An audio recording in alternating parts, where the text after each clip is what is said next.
RNZ News at midday. Kia ora, ko Katrina Batanaho. The Fiji government is being warned its decision to send COVID-19 patients home to isolate is dangerous. In its latest daily update, Fiji health authorities announced another record high of 431 new cases of the virus and 2 deaths. Christine Ravoy reports. There have been almost 5,000 cases confirmed in Fiji since the outbreak began in April and 22 deaths. The government is still resisting calls for a full lockdown. But the strain on the health system is taking a toll, with shortages of basic supplies at the country's main hospital in Suva and other medical facilities. In a bid to ease the strain, the government decided this week to send over 1,000 COVID-19 patients home to isolate.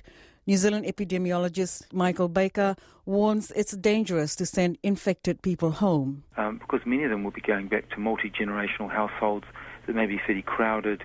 It'll be very hard for them to avoid infecting household members and really propagating this outbreak even further. Fiji currently has more than 3,000 active cases.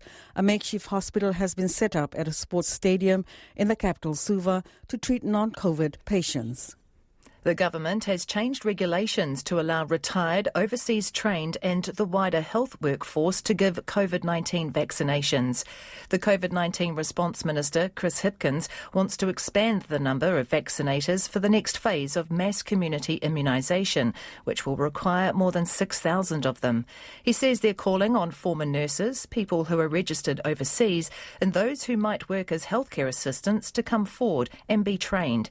All new recruits will work under the supervision and direction of registered health practitioners. New Zealand has ranked second on a list of countries ordered by how much they've returned to normal during the pandemic. The Economist has developed a normalcy index, as Max Toll reports.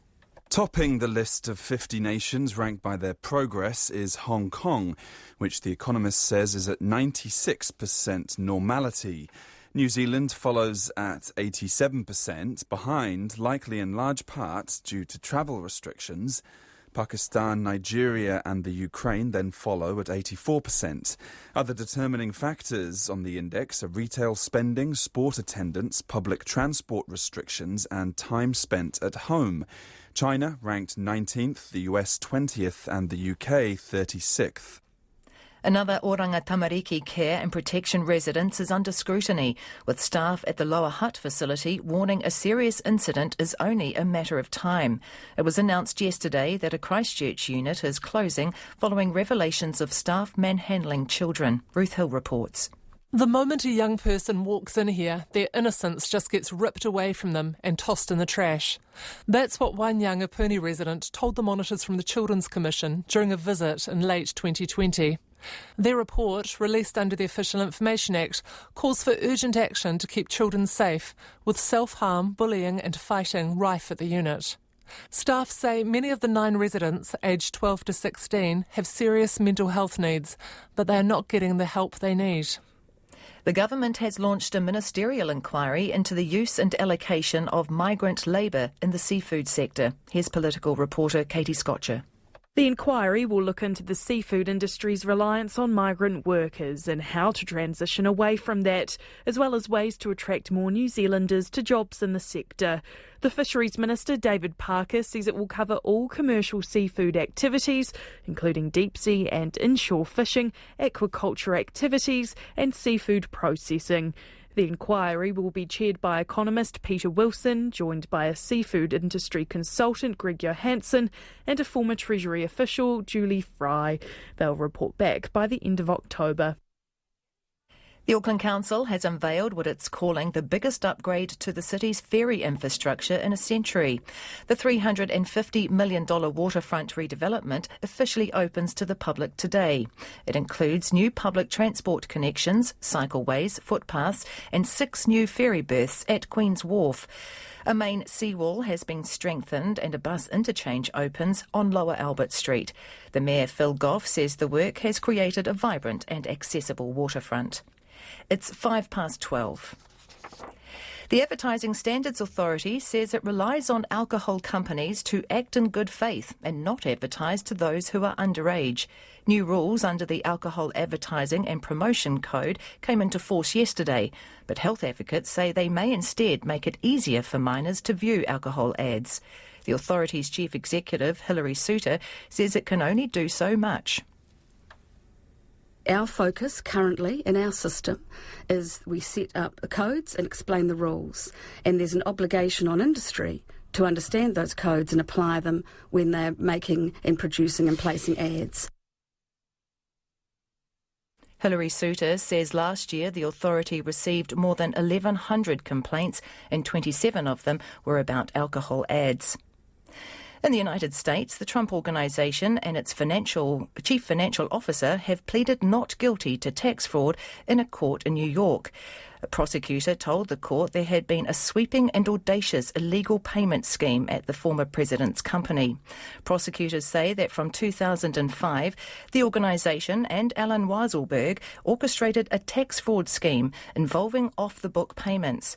Mr. Weiselberg is accused of avoiding taxes on $1.7 million of income, charges his lawyers addressed outside court. These charges are going to be vigorously contested. These kinds of cases typically are resolved in the civil context. Why? Because the law on compensation on fringe benefits is murky. The indictment could hinder Donald Trump's political future. Researchers have found an area of the Arctic which was expected to stay frozen far longer than the rest of the region, may be increasingly vulnerable to climate change. Here's the BBC's Matt McGrath. As sea ice circulates throughout the Arctic Ocean, some of the oldest and thickest flows pile up against the coastlines of northern Greenland and Canada. Scientists call this the last ice area because climate models indicate that the summer ice will persist in this place long after it has melted away across most of the Arctic. So this new study showing a record decline comes as something of a shock to researchers. They found that unusually strong winds, allied to warming temperatures around the globe, cut the concentration of ice in the region in half last August. The Arctic area in question is critical for the survival of polar bears. The Workplace Relations Minister says a Matariki public holiday is hugely significant and its economic effect will be negligible. Today is the first day of Matariki, the Māori Lunar New Year, which will be marked as a public holiday from next year. Jamie Tahana was at a dawn event at Te Papa. The karakia carried across the harbour on a strangely still Wellington morning. A lament for those who've died in the past year and wishes for the year ahead. And in the northeast sky, the 9 stars of Matariki twinkled between the passing clouds, heralding the start of the Māori Lunar New Year. From next year, it'll be an official public holiday, always falling on a Friday, sometime between mid-June and early July. The Workplace Relations Minister, Michael Woods, says it's important the country finally have a holiday embedded in Te Ao Māori. We've also had parts of the business community who have come forward and said that they will really welcome this. So, for example, tourism and hospitality. And when we've done the economic modelling, it shows that actually probably, look, there'll be some unders and some overs, but there's not going to be a particularly significant cost. Next year, the Matariki public holiday will be celebrated on June the 24th.